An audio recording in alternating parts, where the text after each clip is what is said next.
Okay, hello everyone. Thank you so much for coming out. Happy Friday. My name is Claudia Pollack. I am on the team at Ephemera here doing marketing and community coordination. And today we're going to be looking at the artist CV in the world of NFTs. So the artist CV, I've seen it in conversation here in the space a lot. Is it something that we all need to have? Is it something that's only applicable to traditional artists in the fine art space? Can it even be applied to those working strictly in the crypto art space? And that's what we'll be looking at today. So a little bit about me before we begin. Like I said, my name is Claudia Pollack. I'm an artist and a photographer and also on the team here with Ephemera. And today I'd just like to speak about this because I think it's really important. And I think it's something that as the space continues to evolve and we see kind of more intersection between the fine art world and crypto art, it's something that's going to be talked about a lot. Okay, so we'll be looking at the conventional artist CV and what that is, what that means, why we might need it. The artist CV from a crypto art perspective, participating in NFT exhibitions and documenting those exhibitions and why it would be a smart thing to do that.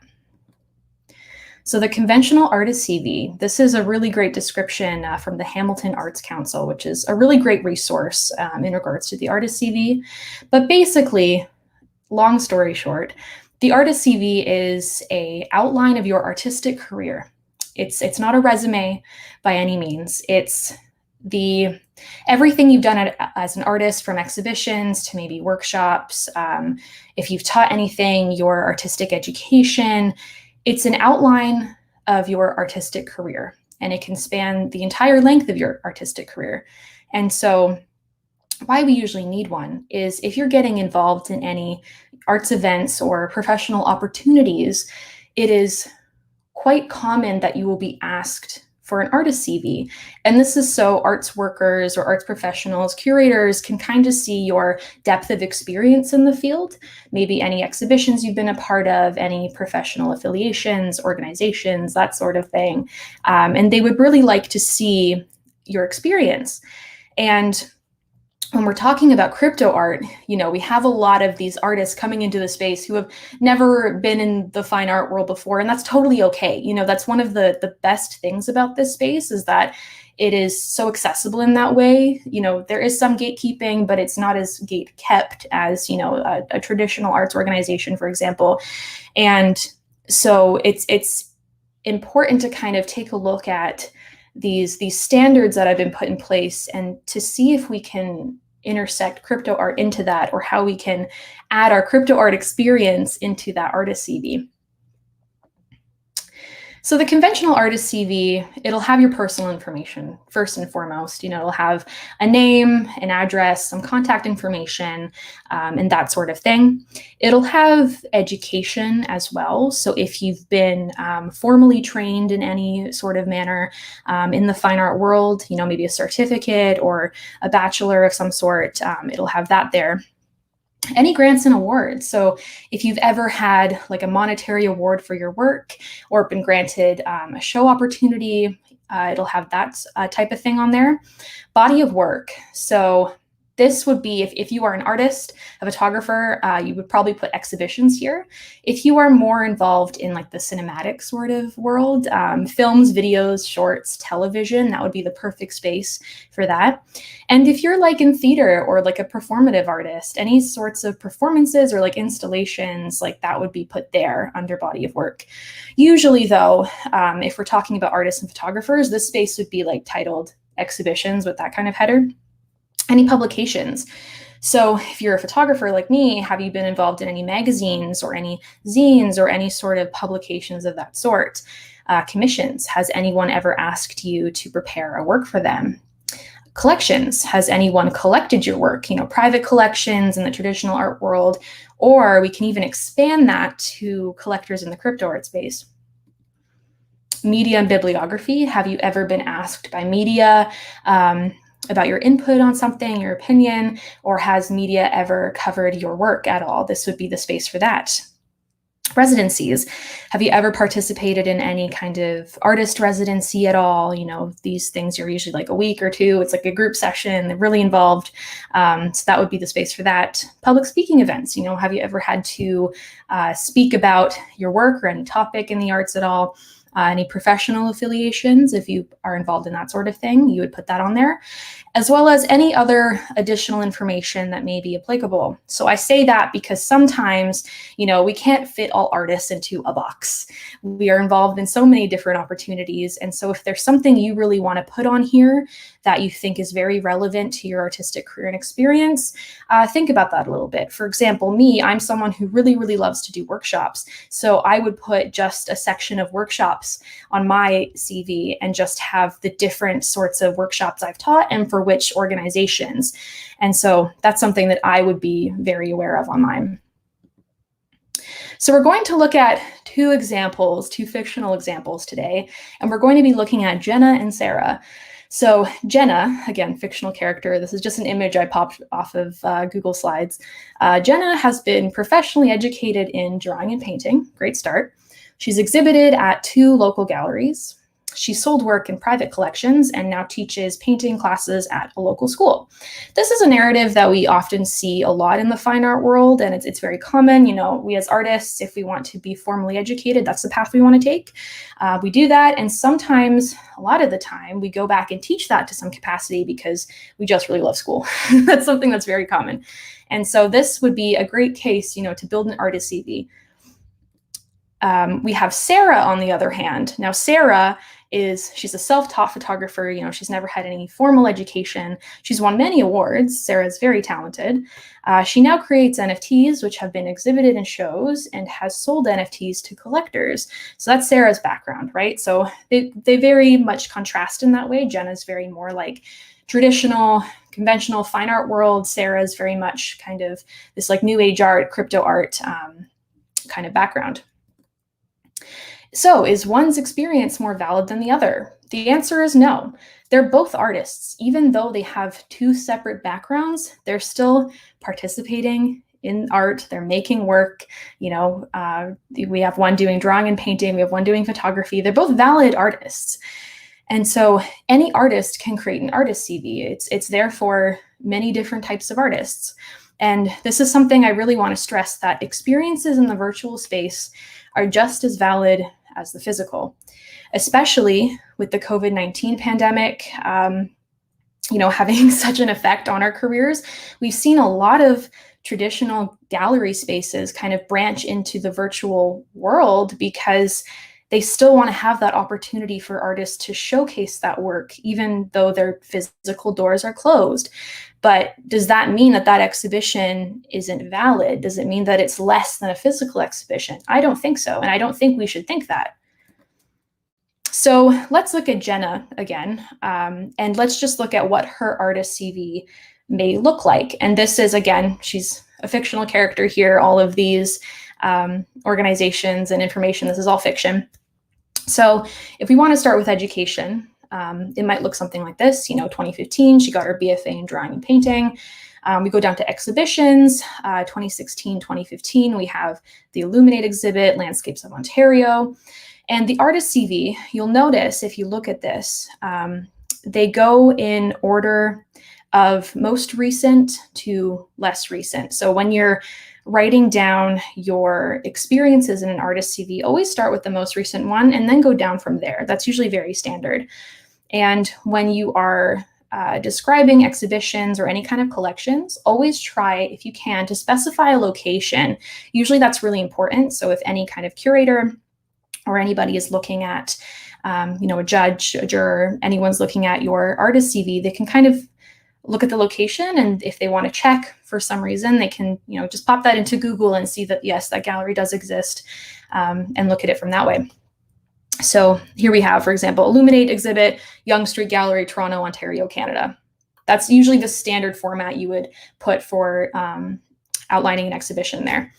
Collections, so Richard Private Collection in Etobicoke, Ontario, Canada, Artists of Toronto, Toronto, Ontario, Canada, and teaching. So this one you'll see the year is 2016 to 2021 because she is still teaching. So that's a section of what her artist CV may look like. And again, this is just a section, it's not the full thing. If you were to look at her full artist CV, she would have that information at the top. So, her name, some contact info, maybe an address there. So let's look at Sarah, for example, because Sarah is going to be a little bit different.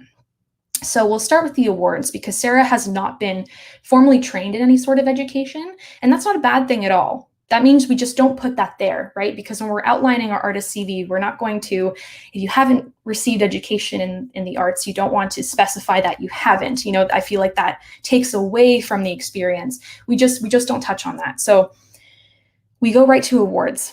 So awards, for example, we have 2019, 2018, 2017, first place. Sarah's very talented. And so then we go down to exhibitions. So this is where things get a little bit interesting because, like I said at the beginning, Sarah's experience is very much in the crypto art world. So 2021, we have Cascade, Photographers Gallery, Crypto Voxels. So if we're following that format with exhibitions about the title of the exhibition, the location of the exhibition, we have to kind of work our virtual exhibitions into that format. So although there isn't a physical location that Crypto Voxels is in, we just have to specify that it's Crypto Voxels, right? Because that's still enough information that if someone were to look into that a little bit more and they're like, oh, what's Crypto Voxels? I'm not familiar with that. They would type that in and it would be quite clear that this is a virtual exhibition. Same thing here, Women in Art, Pixel Gallery, and Decentraland. Again, these two galleries don't actually exist. And then in collections. So this is where things get even more interesting because there isn't really a standard of how to do this. When we're talking about an artist CV, there are a lot of templates you can find online and they're very similar. You can change them around a little bit, but the formatting should be pretty formal. And so when we're thinking about how to integrate our crypto art and NFT experience into it, we kind of have to blend it into that formality. We have to give, all this excitement and chaos of the crypto art world, and we have to kind of make it a bit formal. So this is just my suggestion. This isn't in no way a standard because, like I said, this concept of adding crypto art into the artist CV is fairly new. So this is just my suggestion here. Under collections, you could specify NFT work held in both private and public collections. And instead of, see how we formatted the year there, 2019, 2018, 2017, you could do that with the blockchain that the work has been minted on. So Ethereum, Tezos. And so we have the first one there, Ethereum, Art Collector 101 would be the art collector. And that was collected on OpenSea. That's the location of where the collection happened. And again, below that, Ethereum, Collector Art to the Moon, collected on Ephemera. And then the Tezos blockchain, Collector Photo Collector 2 on the Higgitnunk platform on the Tezos blockchain. So that's just a suggestion of how you could format that. Or you could do it in this way. So say if we were looking at somebody who has experience in kind of both realms, in the physical traditional fine art world, as well as the crypto art world, and they're not really sure, do I separate it by physical and virtual, or do I just connect them all together? It's my opinion that I think we should put them together, because if we separate physical and virtual, we kind of start to think as the virtual as like the other. And so we kind of alienate that space and therefore not take it as seriously when I think it should be just as valid as the physical works. So if you look at the example here on the right, I've just combined both Sarah and Jenna's experiences together as if they were one person. So we have the Richard Private Collection, Toronto, Ontario, Canada, Artists of Toronto, Toronto again. And then we have Art Collector 101, OpenSea, and then Ethereum blockchain as like the destination. Much like we have Richard Private Collection, destination is Toronto, Ontario, Canada. We can kind of work that same format in and do Art Collector 101, location is OpenSea on the Ethereum blockchain. And if we go down all the way to the Tezos example, collector is Photo Collector 2 on the Higgitnunk platform on the Tezos blockchain. So that's just a way to kind of put them into one collection section on the artist CV and put them together as if they, were one valid experience. So I put this in bold, and I've already said this. But again, any exhibition you participate in the virtual space is just as valid as any physical exhibition. So we can think about these exhibitions in CryptoVoxels, Decentraland, etc. There's a lot that are popping up. I see this on my Twitter all the time about, open call for exhibitions. We just did one with Ephemera and P46 Gallery and Urban Street Photo. We just did a big photography exhibition there, right? So there's constant opportunities popping up in this space, and it's really important to document them and keep them in mind. Any grants and awards. So I've seen this a little bit too in the space. Sevens Foundation is a really great example. They do, calls for exhibitions, but they also have like grants and awards as well. Commissions for collectors. Have any collectors reached out to you and asked to do any kind of commission for them? Collaborations. Have you been involved with doing a work with another artist or maybe a giant NFT project?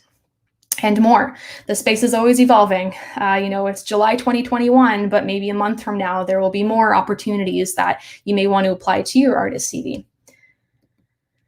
Okay, so documenting exhibitions. So why do we have to do this? And this isn't just a thing that we should think about in the NFT space. It's throughout the entirety of our artistic career. When we are documenting the spaces that our work is being displayed, shown at, its historical provenance. It's saying that my work is contributing to something in this current time right now, in 2021, 2022.